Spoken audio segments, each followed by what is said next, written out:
Have you ever wondered who your inner child actually is? What does it mean to have an inner child?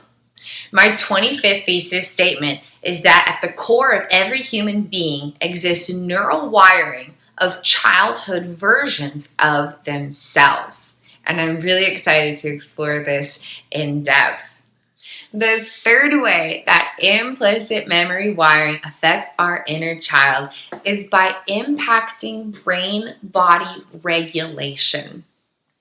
Our inner child's body, so the physical body we live in, while it was growing and developing during original stages of neurodevelopment, learned how to regulate itself through experiences. Attachment well-being impacted how experience sculpted our neural wiring, and that created different styles of protocols in our body. So we're up here today and our brain waves are regulating. Right here, right now, my brain waves are in a certain state of regulation and your brain waves are in a certain state of regulation. How is that happening? We're not up here like, okay, I'm going to push the theta waves now. Okay, I'm going to click over here and I'm going to go to delta now. We don't push buttons and consciously choose how our brainwaves regulate. We do actually have the ability to consciously regulate our brainwaves when we teach ourselves to, but automatically our unconscious body-mind chooses the brainwaves based on protocols. The storage of this system is not at all this explicit.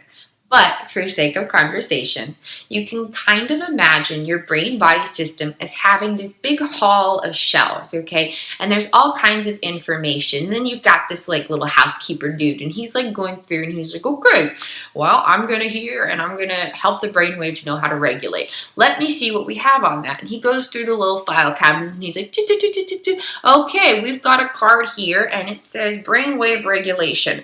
Based on attachment need fulfillment, we have effective brainwave regulation. And then it goes through and it has this nice regulated state of brainwaves so you can easily be calm and present and focused and have your attention be tuned into something intentionally, okay? But in another brain, this little housekeeper, very imaginative, this is not actually what's happening in the brain-body system for clarification, but just a way to bring this to life in a fresh way. There's this little housekeeper dude and he's going through this big hall of shelves and all this information.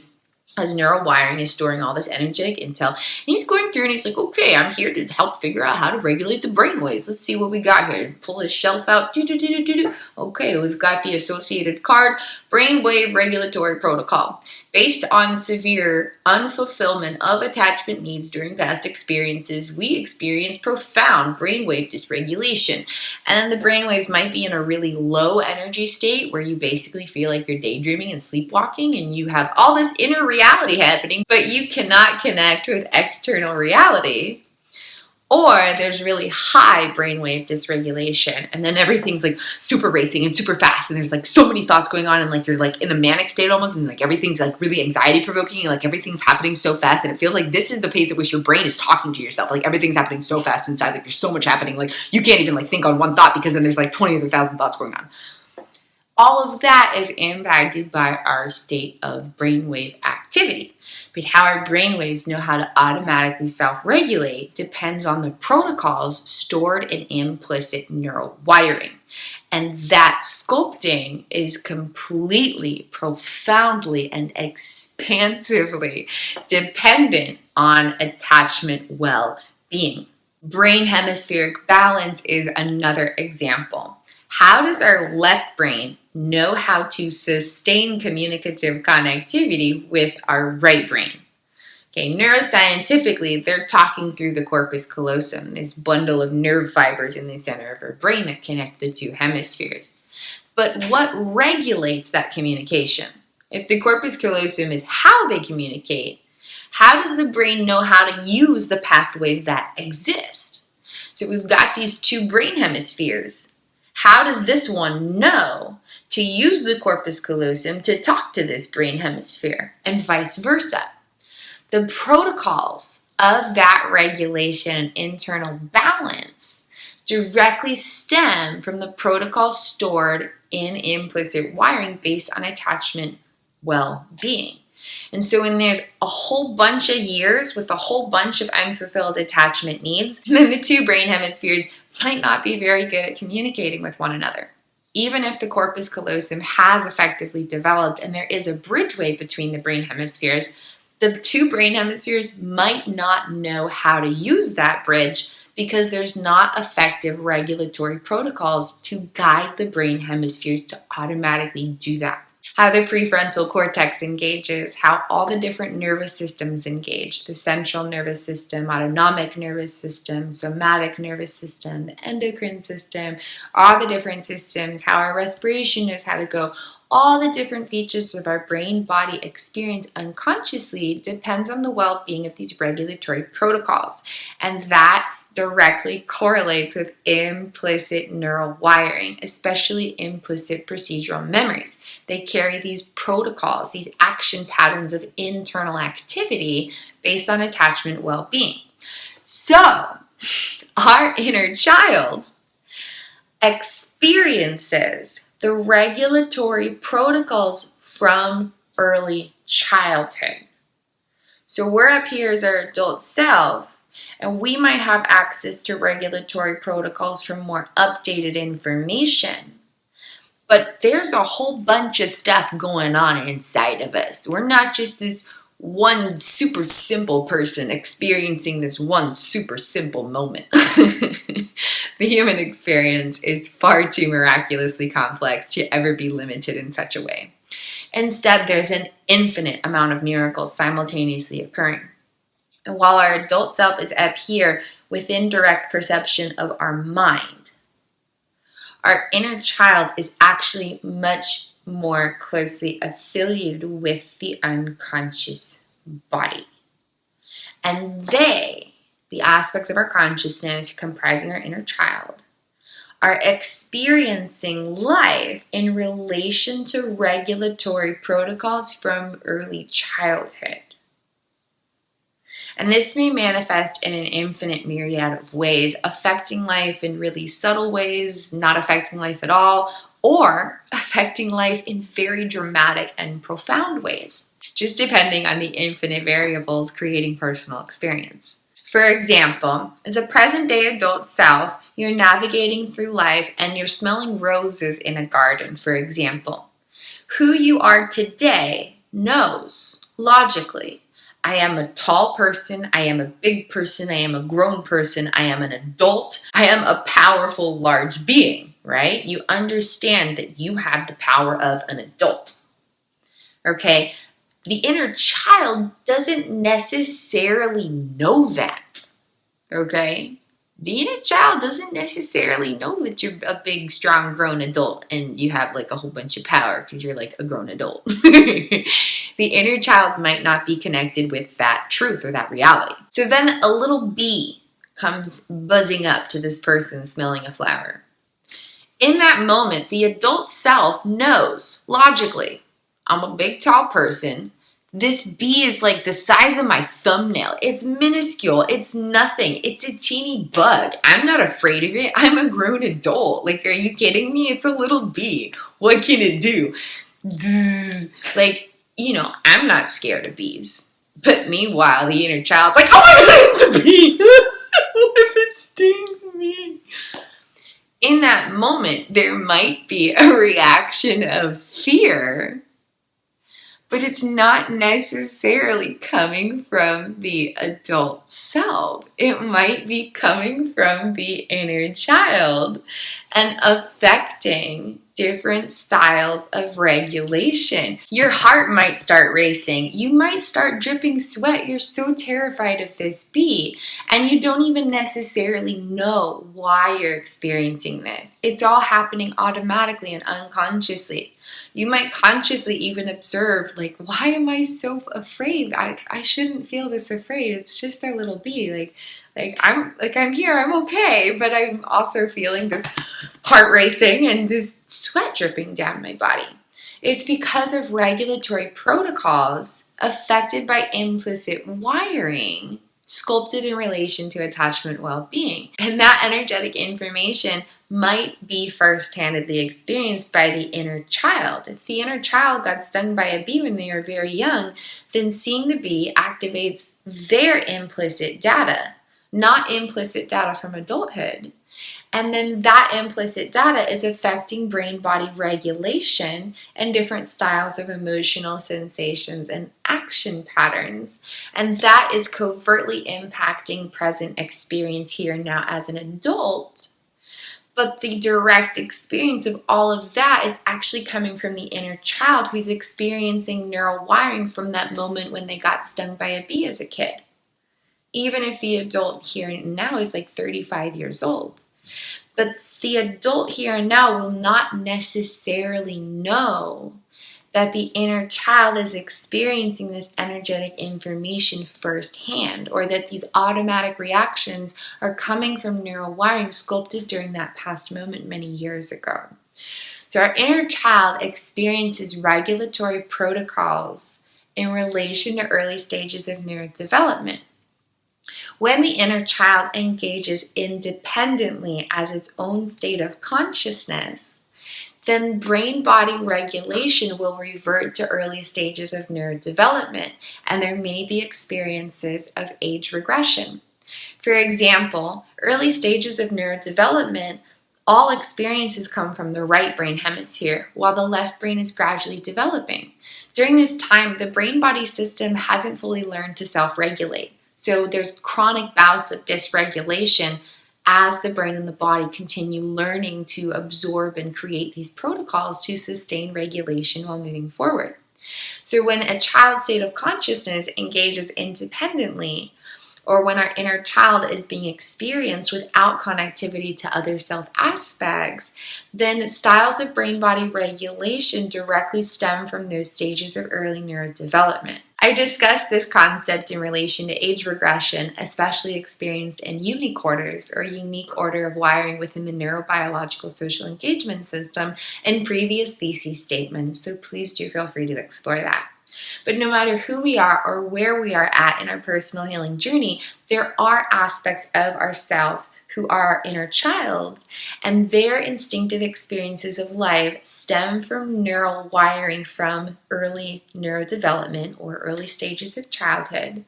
And there's regulatory protocols regarding brain-body activity that are different than the regulatory protocols of brain-body activity linked with our present-day adult self. And attuning with these hidden subconscious realities profoundly expands personal power along any type of journey. Most importantly, our inner child experiences implicit memory wiring sculpted during early childhood or stages of early neurodevelopment. So even as our present-day adult self, we may experience emotional sensations, feelings, action patterns, urges, impulses, automated habits, or various styles of dysregulation in our brain hemispheres, our brain waves, our nervous systems, etc., or even our hormones and neurotransmitters that are directly linked with our inner child, or the hidden realities of the unconscious body-mind, where neural wiring sculpted during early childhood, especially the first 15 years of life, has created the foundation of our neurobiological applications of consciousness, or our neurobiological social engagement system, and is constantly impacting our navigation and regulation beyond awareness as we maneuver life's unfoldings. Because our inner child is at the foundation of all that we are within this human experience as divine consciousness, understanding hidden realities of our inner child helps us understand everything about who we are today, from struggles and strengths to preferences and priorities. Our inner child is directly experiencing all this neural wiring that created the foundation from which all other neural wiring developed. And all of that energetic information determines how we navigate who we are and how this self-sense moves through various elements of reality. Whether the conscious mind can ever access the information or not, the unconscious body-mind remembers every emotional sensation every action pattern, and every style of regulation from every year of life all the way back to infancy. And somehow, in some way, that energetic information is impacting our unfolding realities, directly or indirectly. Exploring and exposing these hidden inner truths helps bring light regarding our inner child, so our present day adult self has more power within personal experience. One fascinating way to explore these hidden subconscious realities is to consciously explore whether automated styles of internal emotions, feelings, and sensations and instinctive styles of action patterns or approach avoidance tendencies or decision-making tendencies are the same when you're around family members or other people you've known since early childhood who have a family-like vibe to them, versus when you're by yourself or with present-day peers. So stimulus activates neural data that helps navigate through unfolding moments unconsciously. So when we're around family members, there might be parents or siblings or an old caregiver or a grandparent or an aunt or an uncle or a cousin or that one adult who's not related by blood, but you've known them forever and they're just, they're kind of like a family person in some capacity, or a neighbor that you've known your whole life, or whatever it might be, someone that your inner child would unconsciously recognize, basically. That vibrational signal is going to activate associated neural data. So if you spend one whole day with family members, every nanosecond is activating neural data at the foundation of neurobiological applications of consciousness, or the neurobiological social engagement system. Depending on specifics of connectivity, as the adult self connects with the inner child, or more updated neural data connects with neural data from the original foundations during neurodevelopment, there's the potential for the inner child to be more prominently within experience than usual, and or the inner child to be more prominent than the present-day adult self. So while we spend time around family or anyone with that kind of energetic vibration within the stimulus of those interactions, basically, something that's going to activate data from childhood more so than more recent updated neural intel. For example, if you're around a sibling and you've known them their whole life or your whole life, then there's neural data being activated from the very core of neural structures when you were 1-year-old, 2-year-old, 3-year-old, 4-year-old, 5-year-old, 6-year-old, 7-year-old. Because memories are all about association and they're all about navigating unfoldings. And so when you see that sibling, the vibrational signal is activating associated data, and that's reaching all the way back into the core foundations of the neural data where your inner child is. Okay?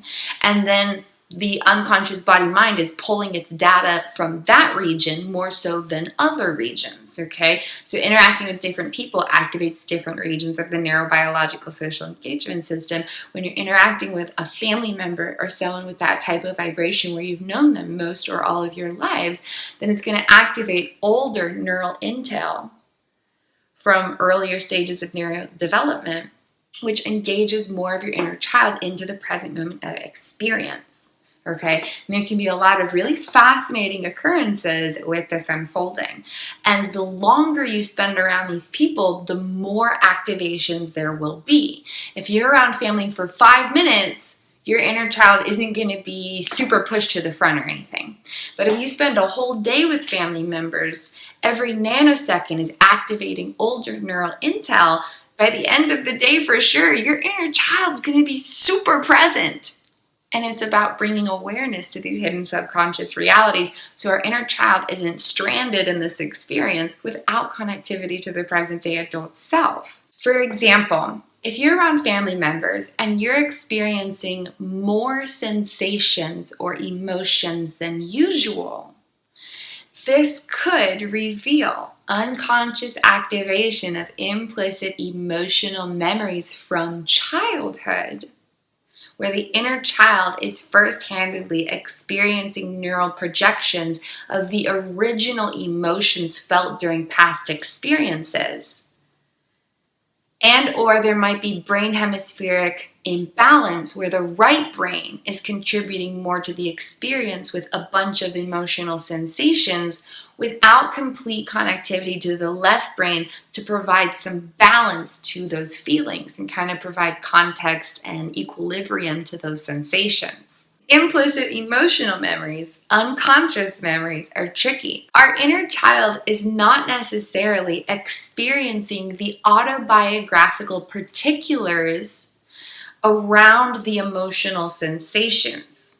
Okay, so for example, if there was a time you were forgotten at a bus stop, that might have created an emotional sensation of fear or loneliness or panic or feeling like you're not worthy or you're not important or you don't matter. There might have been emotional sensations, okay? The autobiographical aspect of that memory is that you were left at a bus stop, but that's an explicit memory. That's not an implicit memory.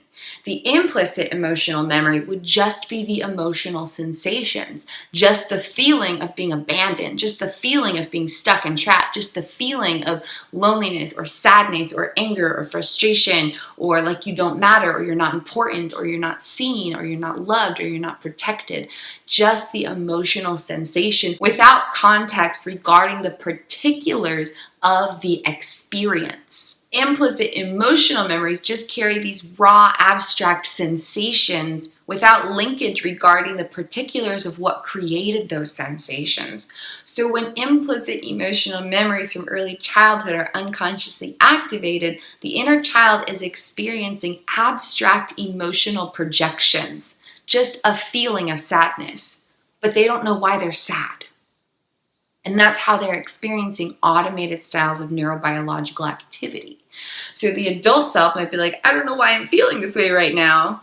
The inner child is first-handedly experiencing those specifics beyond awareness, and they don't know either necessarily. They might not have full connectivity with all the data to provide context regarding where and why these feelings are stemming from. While implicit emotional memories might project emotional sensations from past experiences that never got fully processed, there's also the possibility of activating unconscious regulatory protocols from early childhood, causing decreased left brain activity and or increased right brain activity.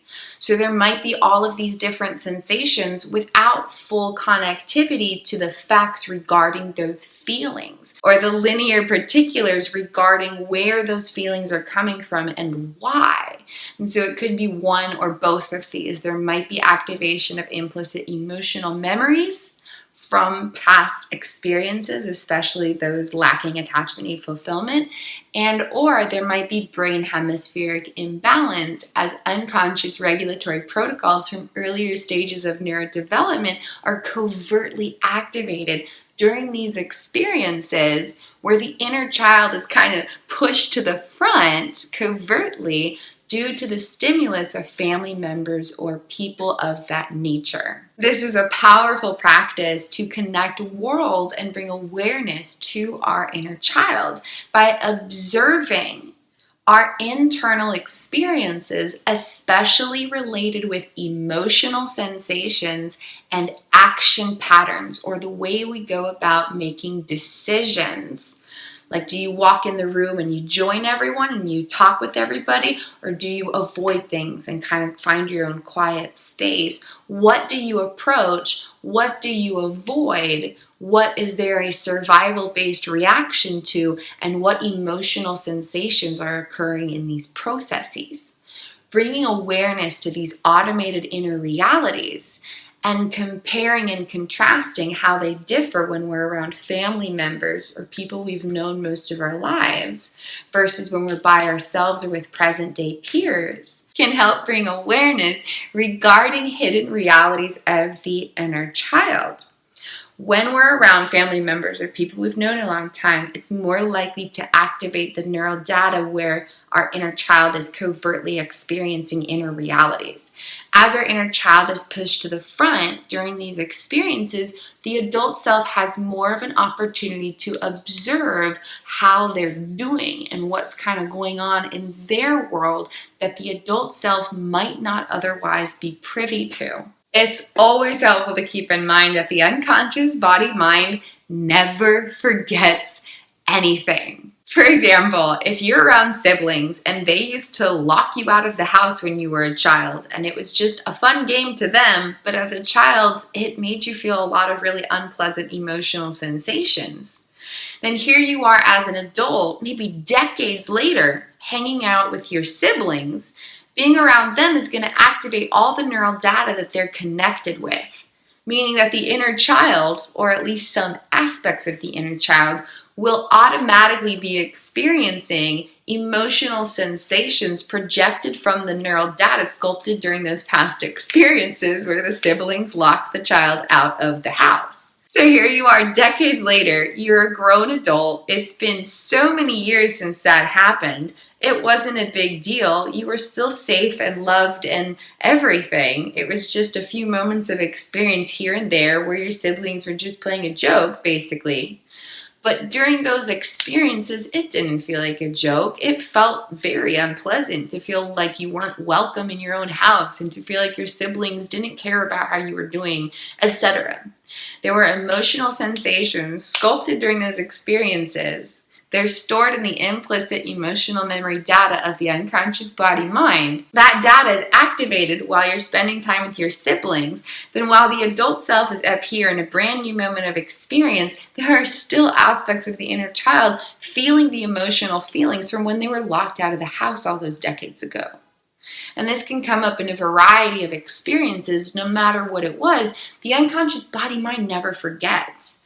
Any and all emotional sensations that were never processed during stages of early neurodevelopment, especially the first 15 years of life, are going to still be stored in our miraculous unconscious body-mind, first-handedly experienced by our inner child, especially when there's activation of associated stimulus, like spending time with siblings will activate all the data from interacting with them throughout your entire life, all the way back to those first few years of your own life experience. The unconscious body-mind never forgets, and the inner child is experiencing neural projections that the conscious mind has no idea about. Another profoundly miraculous aspect of our inner child is that they primarily experience the right brain hemisphere and the hindbrain, while our present-day adult self more so has direct connectivity with our left brain hemisphere and our forebrain. These hidden realities are often unapparent, not directly perceivable. I was blessed with the miraculous opportunity to first-handedly explore this while living with adaptable consciousness condition.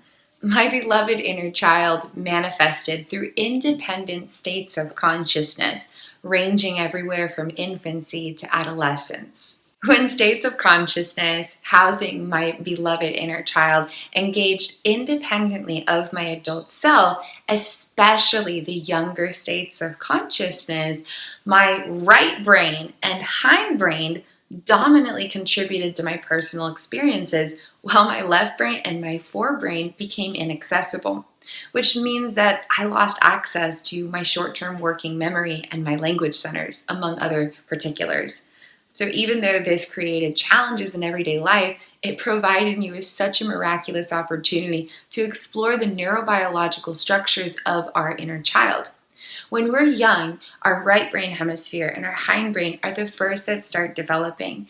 And then as we grow into the uniquely individualized sense of self that we are later in life, as that process gradually begins, the left brain hemisphere gradually grows and the forebrain learns to be active and engaged. But before that happens, everything's occurring in the hindbrain and the right brain. So you can kind of think of that as like the original structures, and that is part of the reason our inner child especially experiences those regions of our neurobiological applications. Keeping these hidden subconscious realities in mind while navigating our everyday life can actually really amplify our opportunities to connect with our inner child. Okay, so if our inner child experiences our right brain hemisphere and our hindbrain primarily, dominantly, and particularly throughout unfolding moments, then, for example, when we are having a visual sensation that's super satisfying, we're directly connecting with our inner child because that experience is especially being processed in our right brain hemisphere. So, for example, if you're admiring an art piece or something of the like, whether it's a painting or a web design kind of thing, or like a three-dimensional video that has all these trippy effects or whatever it might be, or even if you're looking at beautiful clouds in the sky, if you are witnessing a visual sensation that's super satisfying and you're just looking at it and you're lost in it and you're like, this is just beautiful and awesome. Maybe you get a little hypnotized by it. If you are experiencing a pleasurable visual sensation, you are directly connecting with your inner child. Satisfying tactile sensations also connect worlds with the inner child. For example, if you're touching something soft like rose petals or you're petting your cat at home, if you're having any kind of enjoyable tactile sensation on any part of your skin, you might be sticking your feet in some cold water or some slimy mud. When you're having a satisfying and enjoyable form of tactile sensation on your skin, you are connecting with your inner child because tactile sensations are especially processed through the right brain hemisphere, which is the dominant region of neurobiological structures that a significant portion of our inner child instinctively experiences. If you have a feather and you gently trace it over your face, or you give yourself gentle tickles and have your fingernails gently caress your skin, if you do different things like this where you're having an enjoyable tactile sensation, you have flower petals and you gently move them through your fingers, you spend time petting your cat or your dog at home, you wiggle your toes in some grass or some mud, anytime the skin is positively engaging with the sensation, we are directly connecting with our inner child in a healing capacity by helping them enjoy and appreciate different elements of life. And this holds infinite power because we can connect with our inner child abstractly, regardless of how much connection we have with them directly. For example, if there was severe childhood trauma, then the present-day adult self might have a hard time connecting with the inner child. There's so much pain in those regions of neural structures that even just looking there can evoke a lot of terrifying or painful inner sensations, and it's hard to create healing when there's so much stuff coming up. In those moments, we can connect with our inner child abstractly, without going into specifics of experience.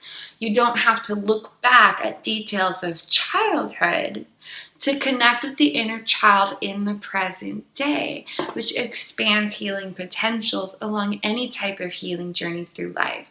There might not be contact with the present day adult self to the inner child. You might not even know where your inner child is right now. Or there might be some painful blockades or even amnesic barriers between the you are today and aspects of your inner child. This type of healing practice, as we connect with elements of the right brain and or hindbrain, allows us to abstractly connect with our inner child in present moment experiences without having to go back to the past and look at inner child specifics if that is not a route that will ignite present moment healing.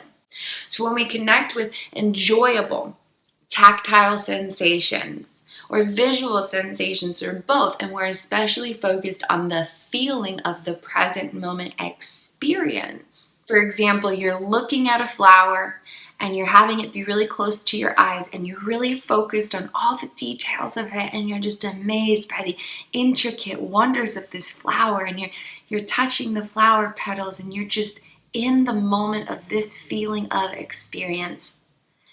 Tactile, visual, feeling of experience. In this moment, the right brain hemisphere is experiencing healing. Therefore, our inner child is experiencing healing.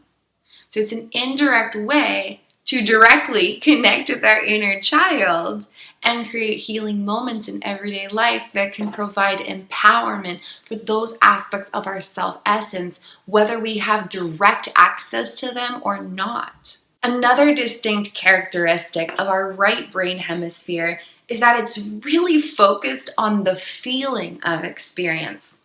The left brain hemisphere cares about the facts of experience, what the purpose is, why we're doing what we're doing.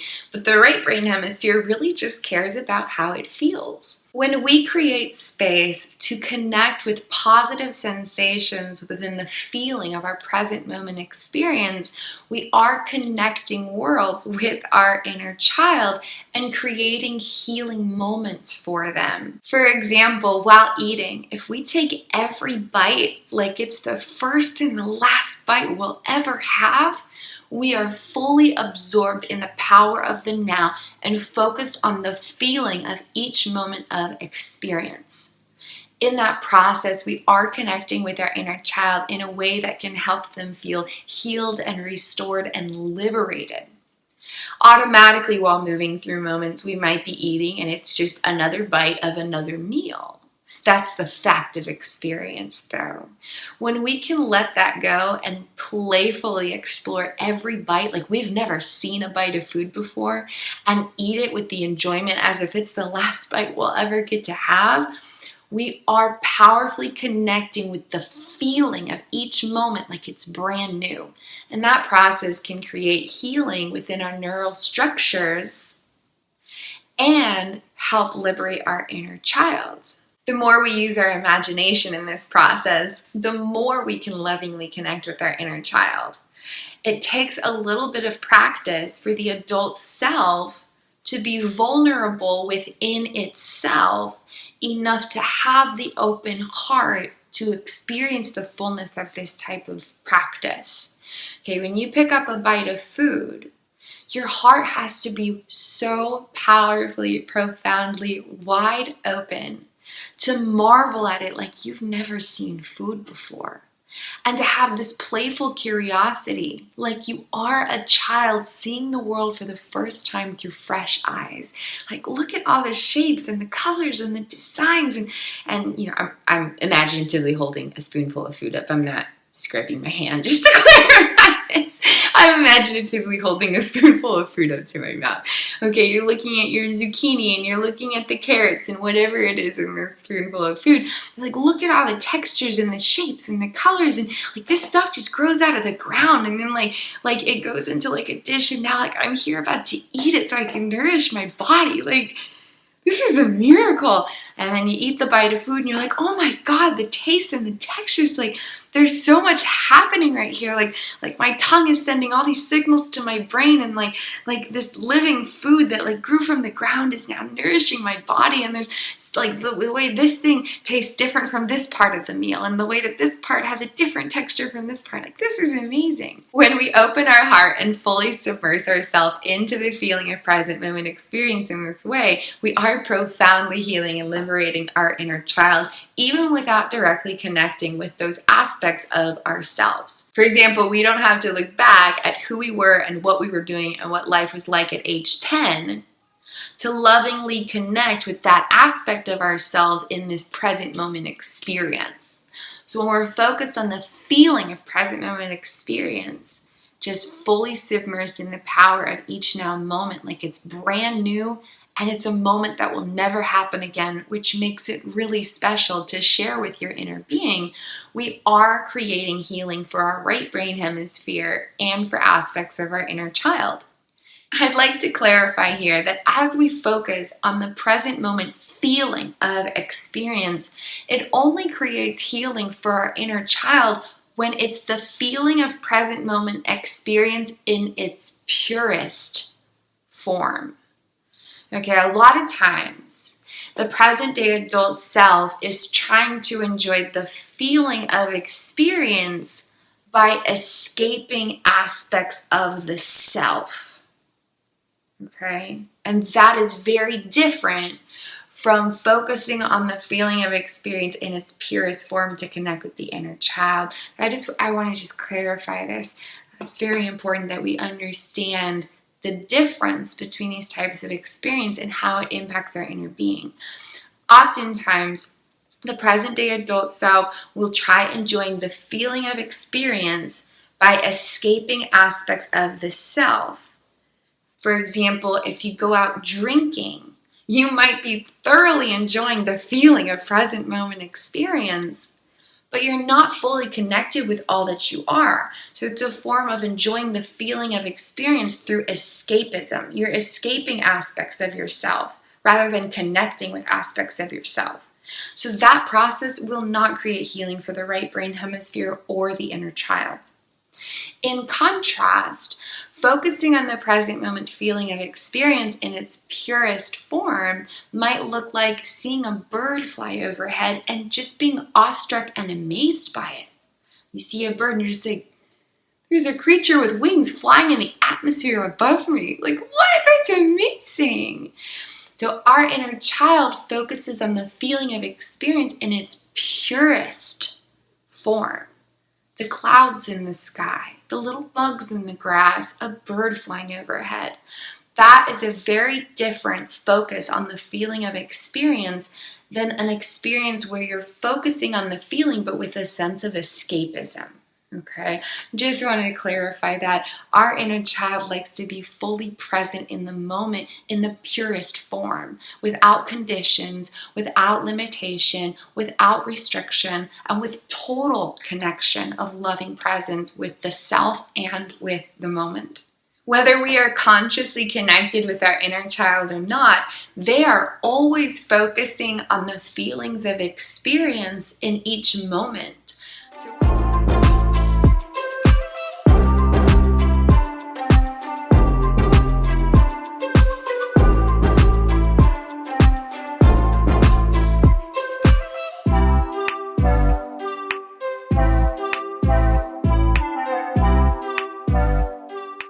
So while the adult self is walking from point A to point B, for example, even if they're just focused on whatever it is that they're doing, maybe they're on a really intense phone call or whatever's happening, even if they're focused on what they're doing in the experience, the inner child is in the backdrop like, I feel the breeze on my skin. Oh, look, a bird. I love how big and blue the sky is.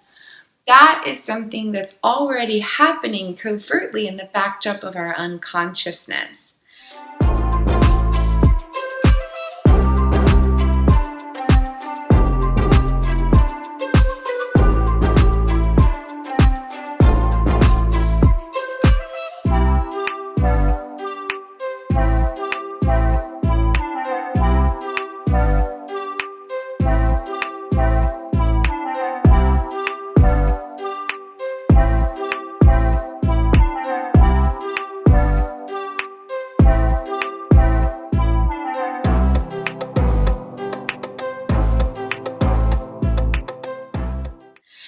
When the conscious self takes time to connect with it, there's healing, connection, and liberation as the adult self bridges worlds with the inner child.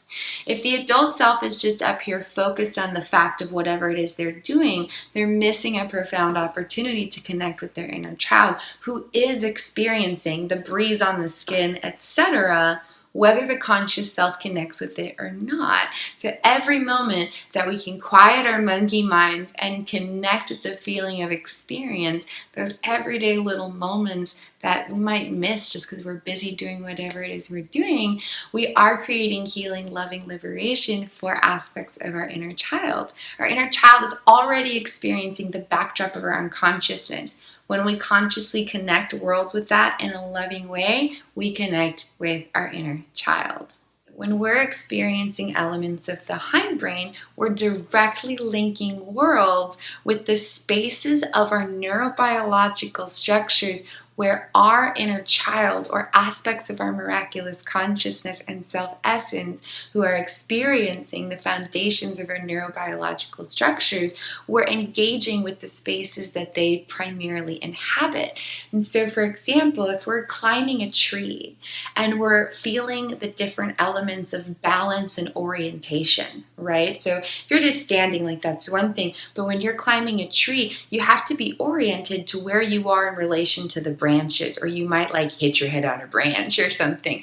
And then you have to be able to balance because you're no longer on this firm, solid ground. You're tiptoeing on these little branches or whatever it might be. Okay, so the process of balancing and orienting while climbing a tree requires a lot of the hindbrain structures.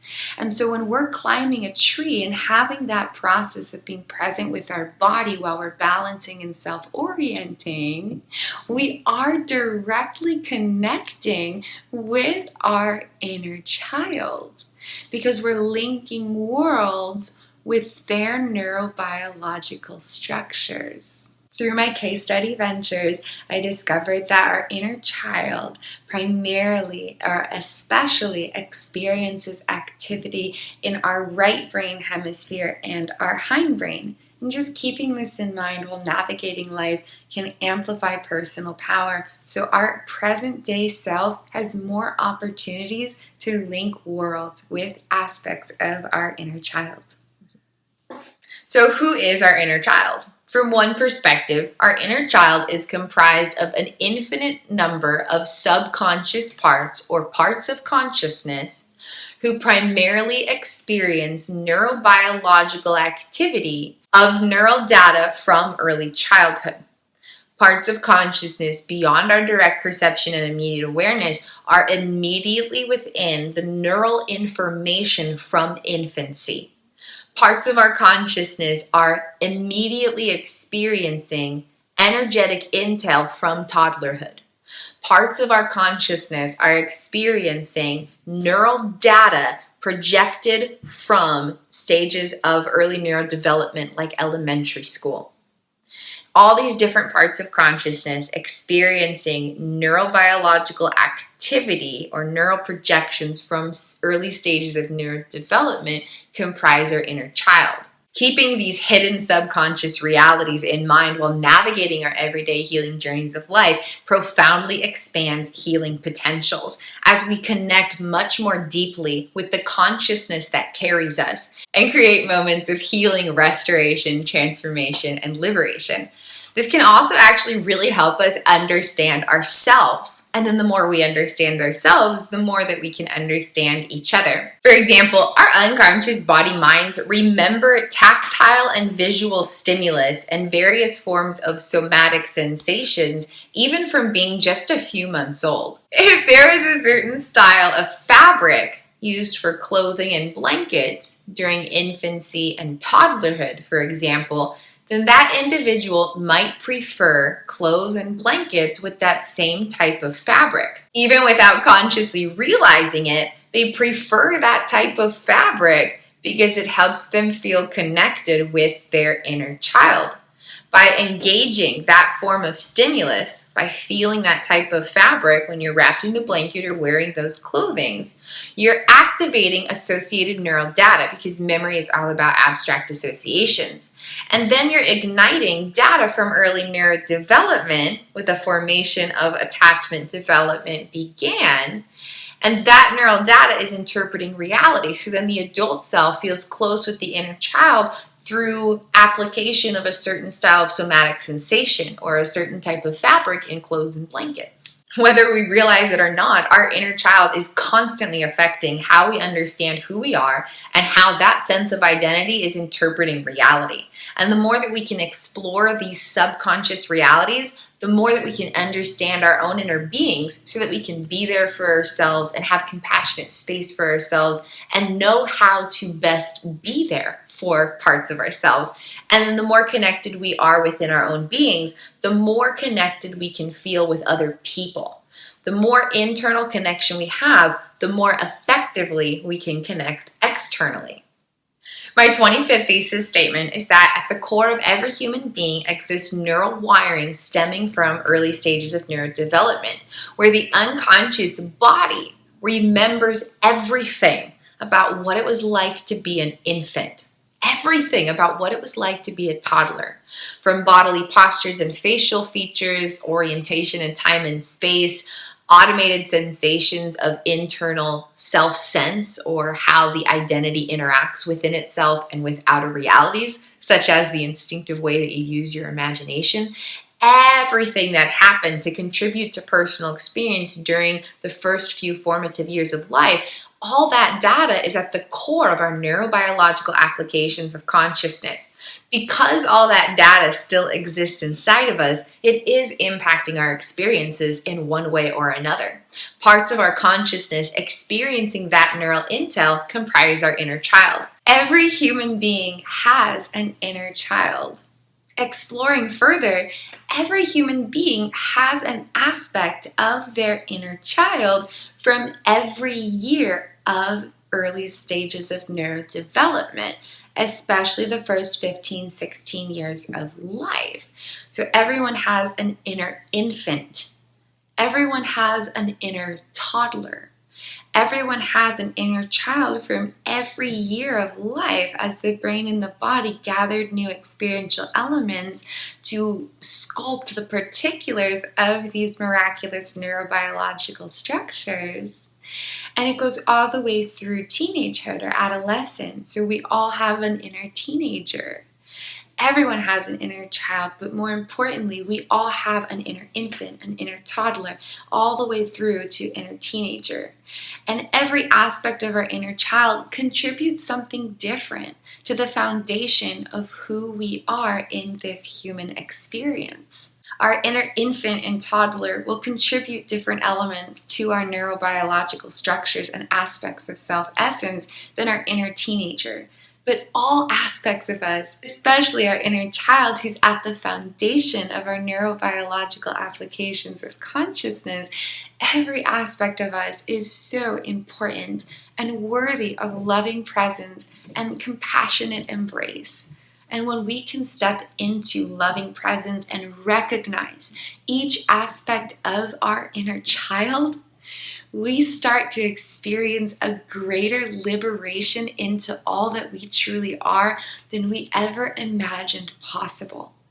Everything happening here and now, where we're at in life, whether that's age 18, 28, 48, or 68, or anywhere in between or beyond. All of the particulars of what we're going through now can be traced back to elements of our neurobiological structures where our inner child is flowing through. Because at the core of all of what we're going through as an adult is our inner child with attachment needs. It can always be traced back there. And it's so miraculous to explore these aspects of ourselves because we do have these parts of our consciousness who are still experiencing all of these different elements of early stages of neurodevelopment. But because it's beyond awareness and it frequently does not engage independently of other regions, we don't know about that directly or specifically. But as we discover deeper truths about occurrences within our unconscious body minds, we open up so many more miraculous doors for expanding into the fullness of all we are.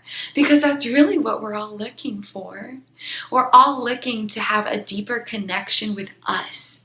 We often think that we're looking for a relationship, we're looking for a job, we're looking for this. We often think that we're looking for XYZ externally, but that is always only a reflection of the gaps inside of us, where parts of us are not fully connected with each other. When consciousness is united from within, when the inner child is liberated by connecting with all aspects of itself, the inner child, and all aspects of consciousness flowing through neural structures sculpted beyond early stages of neurodevelopment, that craving and that yearning that we're seeking externally starts to dissolve because of the wholeness within us. And then we have more power to create the external life that we've always wanted for real. Not the illusion of what we thought we wanted, but the truth of what our heart, soul, body, mind, spirit genuinely desires for the deepest level of happiness imaginable. And it always can just be traced back to our inner child. Those aspects of our consciousness who first existed in this physical human form, who reside at the baseline of everything occurring within us. Liberating our inner child liberates all of us. Understanding our inner child helps us understand all of us. Healing our inner child helps us heal all of us. Exploring our inner child helps us explore all that we truly are. And from that space of internal expansion, anything and everything becomes possible.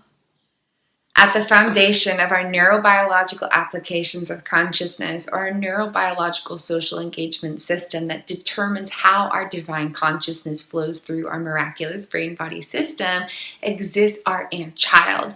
And the neurobiological structures sculpted during original stages of early neurodevelopment affect our unconscious navigation, or automated styles of understanding our identity and personal experience, and unconscious regulation, or all the different factors that play into how our brain-body system flows its miraculous energies. Attuning to these hidden subconscious realities profoundly expands opportunities to amplify the quality of our own personal experience.